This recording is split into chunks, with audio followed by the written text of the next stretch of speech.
nobody's ever gonna take your place. Yeah, I think we should meet in the middle. I follow you cause you're the light of the day. I need you like you need me, it's so simple. It's so simple.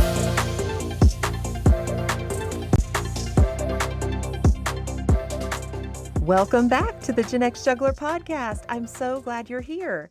As you know, this podcast is for entertainment and informational purposes only and should not be considered professional advice in any field, including legal, medical, financial, or mental health. The views expressed by guests on this podcast are their own and do not necessarily reflect the views of the host and/or producers. Before I even launched the podcast, I knew I wanted to have a financial advisor as a guest. I've had a few of my friends over the past few years tell me that they worry about being financially ready for retirement, or they just don't feel like they're saving enough. It's just hard to know where to start. I get it. Budgeting and finances can be overwhelming, so I went on the hunt for a financial advisor to be on the podcast. After we wrapped episode 8, the saga of Windfall Wanda and Swindler Sam, I asked my friend Lori, who was my guest on that episode, if she knew anyone who might want to come on and talk about savings and retirement. I knew Lori and her husband had always been interested in investing and money matters, so I thought she would be a good one to ask. Sure enough, she said, I know exactly who to ask, and she's amazing. Shortly thereafter, Lori introduced me to her friend and financial advisor, Rene Butcher. Lori joins Rene and I as we discuss the very important topic of financial readiness, a topic that seems to become even more important as we approach midlife. Even though Rene is a professional financial advisor, she cannot professionally advise your specific situation on a podcast. So please seek out your own professional advice specific to your situation.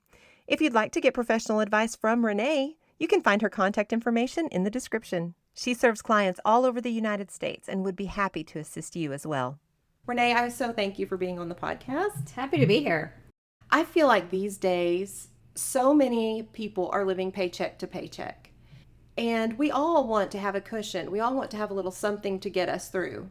What is your advice to the people out there who really would love to have a little bit of a nest egg, but they're just barely making it with the money they're bringing in?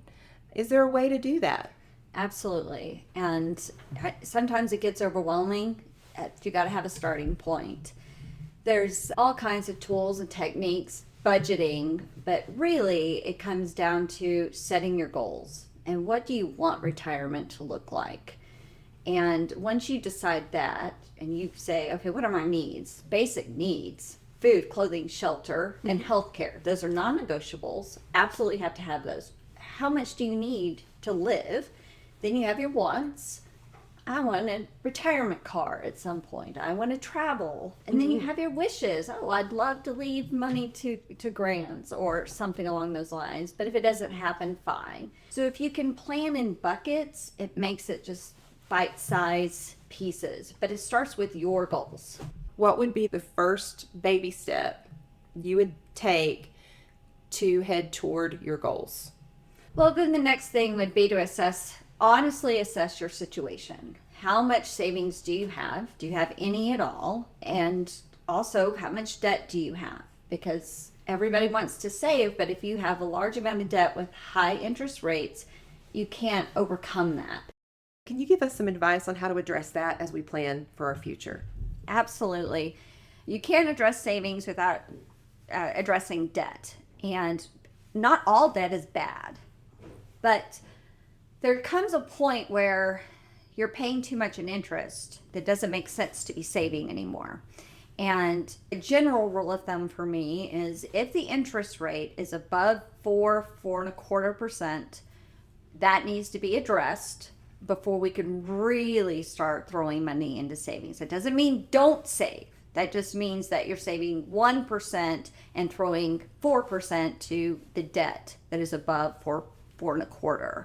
Anything under that, we keep paying on servicing that debt because we can get you a return and investing on average 10 to 11, 12%. Kind of a numbers game, but that's why, if you have a high credit card rate, we got to get that one handled before I can really seriously invest, because 27% in interest versus getting you 10%, I lose on that equation.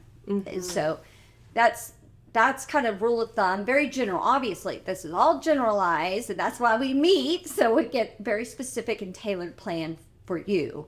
But in general, that's the rule of thumb. So there's lots of different tricks of the trade in debt, paying off debt.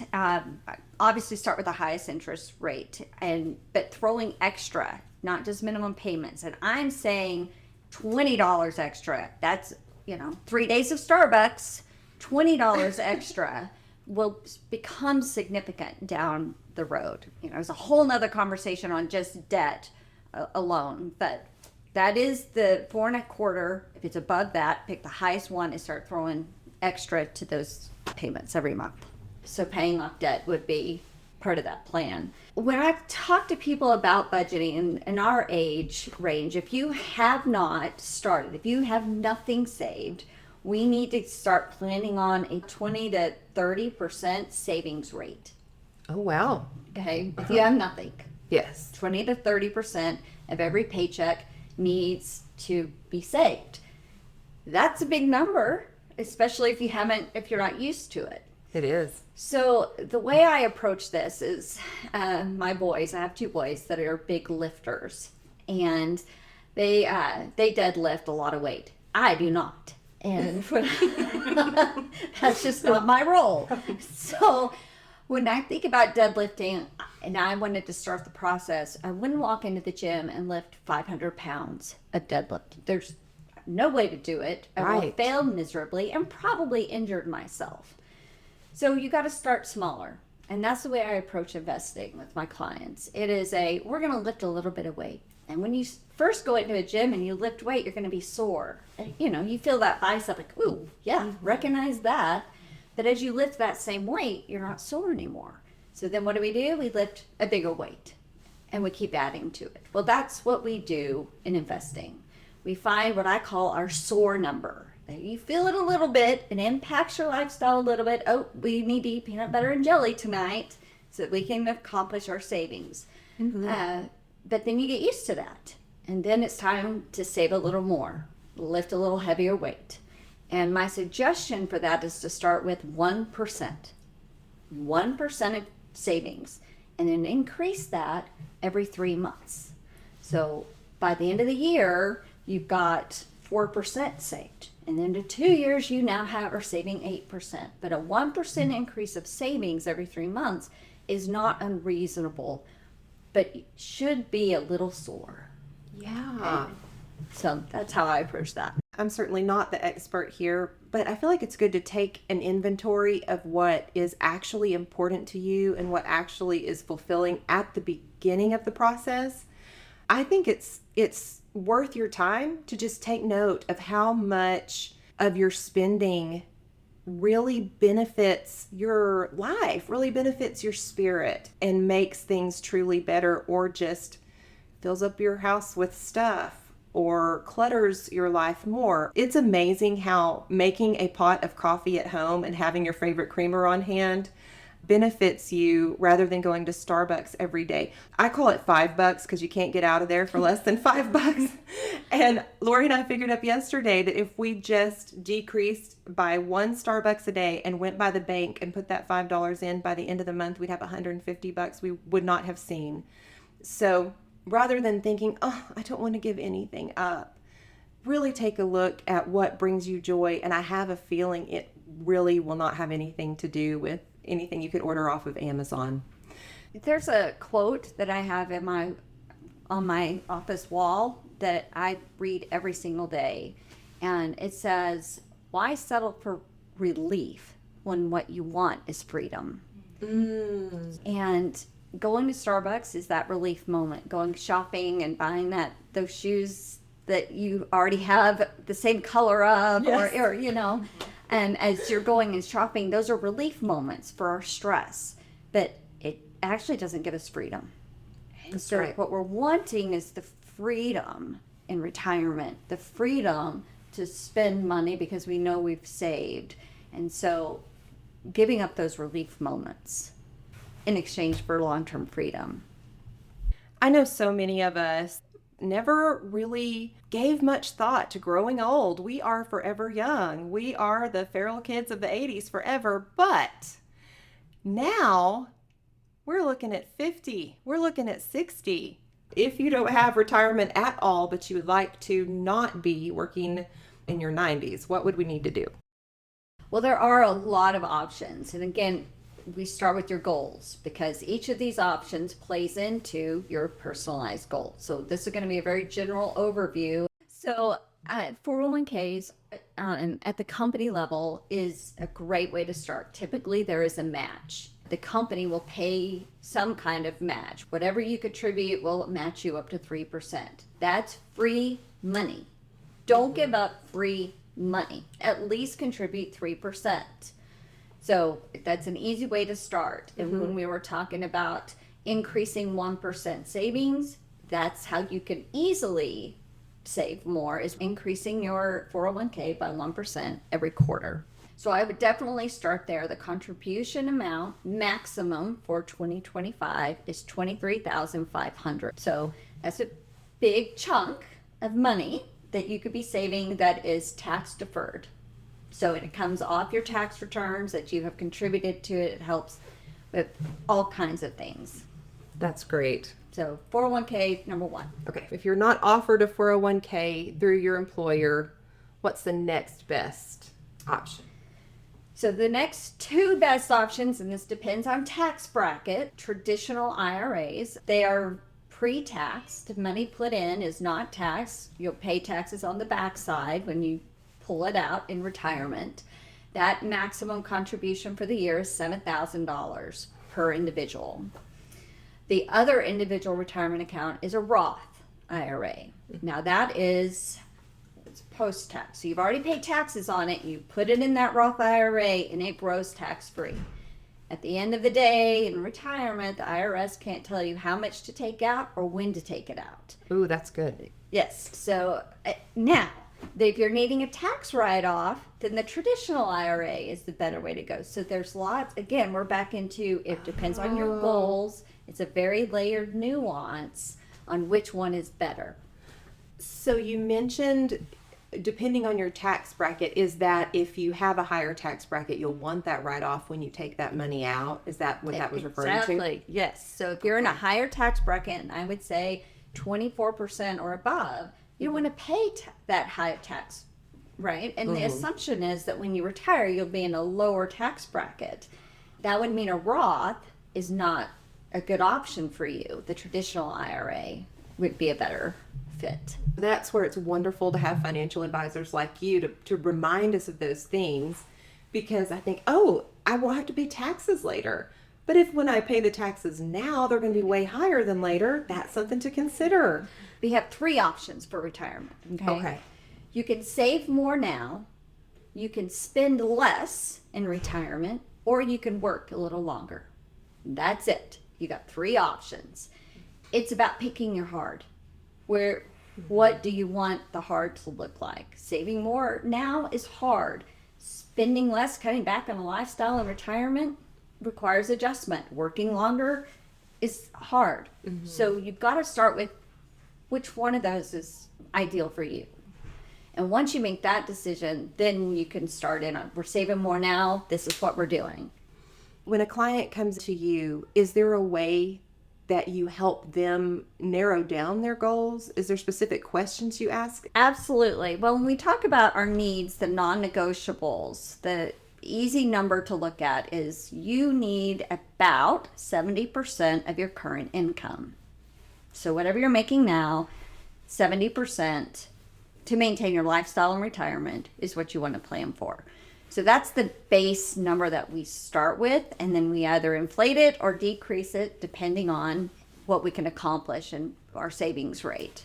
So that's the first thing. What's your annual income? Not because I want to know how much money you got, but because I'm going to do math. There are some more options besides the 401k, the traditional IRA, and a Roth IRA. So those are actual retirement accounts. But there are just brokerage accounts. Just investing is a good start to retirement. It doesn't have to be in a retirement account to count towards retirement savings. Yeah. There are just lots of different vehicles. Brokerage accounts aren't protected and restricted by the IRS on withdrawals. If you need the money, it's there. Of course, my counsel is if it's labeled for retirement, leave it alone. Mm-hmm. So how long do you plan for retirement? How long do we live? And, do we play until 100, 110? What does that actually look like? Average life expectancy for men is 81. For women, it's 85. We plan to 90. And then we assess things as you get older and how's your health, and we'll kick that out as need be. But I have one client, just sweet little older gentleman, little Henri, and I told him, I said, if you could tell me your death date, that would be really helpful for me to plan. And he said, oh, I know when I'm going to die. I'm going to die when I'm 101, and I'm going to be shot by a jealous boyfriend. That's awesome. It sounds like he really had some goals. Like he was very clear. That was on his wish list, I think. That's a non-negotiable. That's awesome. There's also a need for emergency funds. Saving for retirement is a great idea. But if you don't have enough money for the life events of tire replacement, refrigerator replacement, I had a client whose stove caught on fire.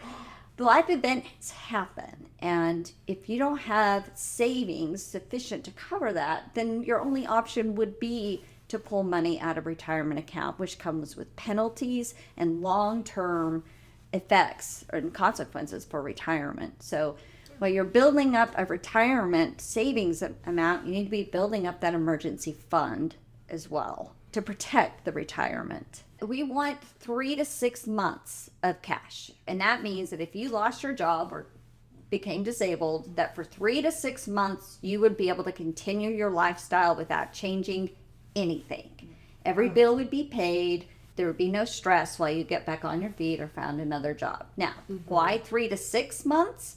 It depends on if you are single or married. So if you have 2 incomes, likely you just need 3 to 4 months. Because one of the two will be able to compensate and get a job. If you're single, you want to push that out to 5 to 6 month range.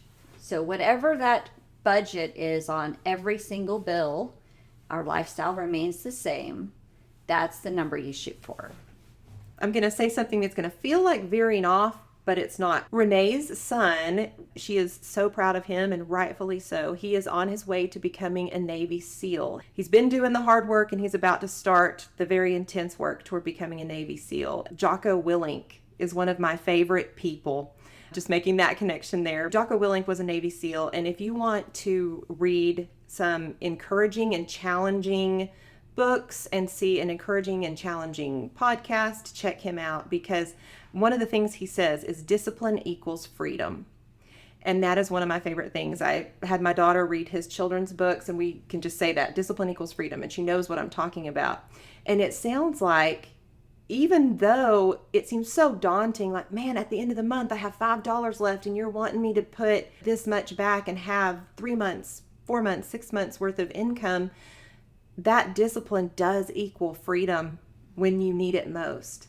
Well said. It is about discipline. It is not necessarily the math or the numbers. It is the discipline. And the reason why, if you have zero savings now at 40, 50, 60 years old, you take 1% and put it in the bank. The discipline of that, you'll start gaining traction. Mm-hmm. You'll have a sense of confidence that you're doing something. This doesn't happen overnight. You don't lift 500 pounds overnight. That's not how that works, right? We start with a 30-pound bar and fill that weight up for ourselves.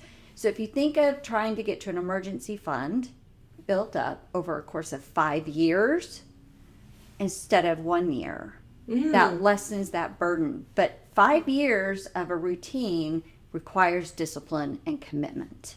So, yes, discipline equals freedom. I think also, as you invest and you're watching your money grow, so like you were talking about the brokerage, if you put it in there, there's a potential for it to go down.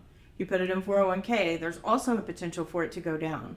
But when your work is paying off, just like when you look in the mirror and you're starting to see those muscles form, it encourages you to do more because you get that dopamine and those endorphins. You're like, heck yeah, let's go, let's go.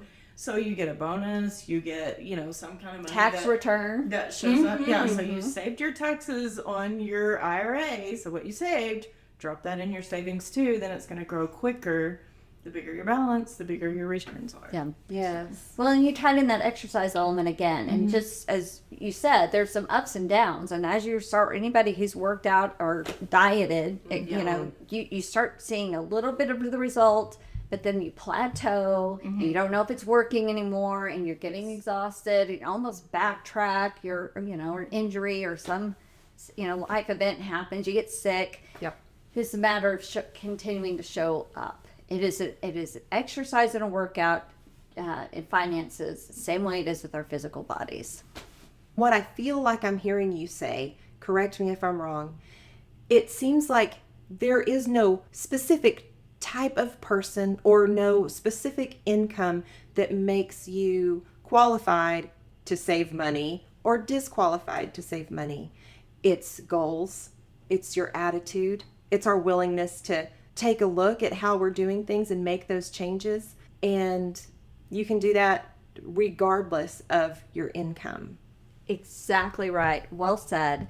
I see things on Facebook and on TV that says you need at least $1 million to retire. No, you don't. I mean, everybody would love the $1 million, or $2 million. Let's just dream big, right? Sure. But you can retire on as much as you need. That's what it comes down to. How much do you need? And that's your magic number. And that's attainable. That is attainable. It's absolutely attainable. Start where you are with what you have, and that will change over time. And just like she said, if you come in a little chubby in your financial picture because you have more debt than you do savings, she will help you burn off that financial fat, get your savings account where you want it to be, or your debt where you want it to be. Then she'll teach you how to start lifting those weights and getting that soreness and where you can get used to it, and you even kind of look forward to it. And then you find money and you drop it in your account because you know you're going to get to watch it grow. And one of these days, that account will be swole. Could not have said it better. You're like a personal trainer for my bank account. But we're not deadlifting 500 pounds anytime soon. Oh, I love that. Results without squats. Yes, please. You can do this on your own.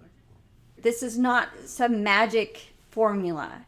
Get a piece of paper, put 3 columns, your needs, your wants, and your wishes. That's easy enough. Everybody can do that.